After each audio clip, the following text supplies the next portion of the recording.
Riviera Creek is Youngstown's marijuana growing factory. It's located on Crescent Street in an industrial section of the city known as River Bend.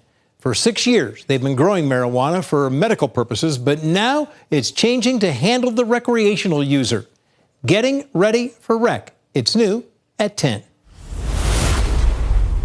This will become our newest grow room.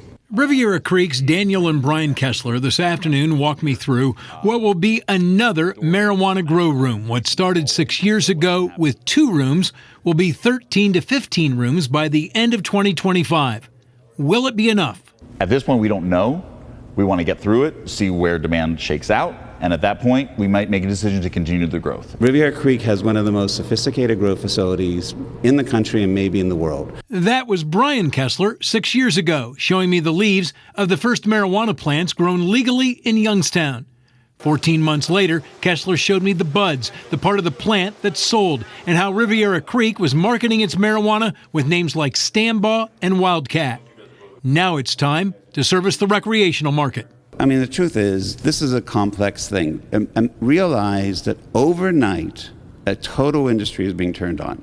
Getting the recreational market up and running is the responsibility of the Ohio Department of Commerce's new Division of Cannabis Control. I'm very happy and appreciative of what the effort's been by Commerce in setting up a division to handle it and then working with the industry on all sides of getting this up and running. It's possible the first recreational marijuana could be sold sometime next month, initially through Ohio's 120 existing medical marijuana dispensaries.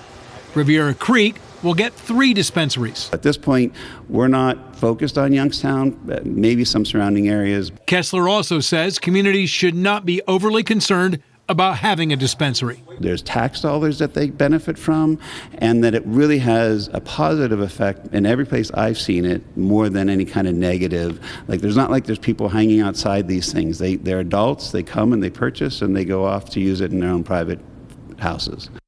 Brian Kessler says initially there will be a supply and demand challenge. 120 dispensaries will likely not be enough to handle the demand. So at first you can expect long lines and high prices. Hi everyone, I'm Lindsay Watson. Thanks for watching the WKBN 27 First News YouTube channel. If you want more video news, subscribe to our channel. And don't forget to download the WKBN 27 First News app for breaking news alerts.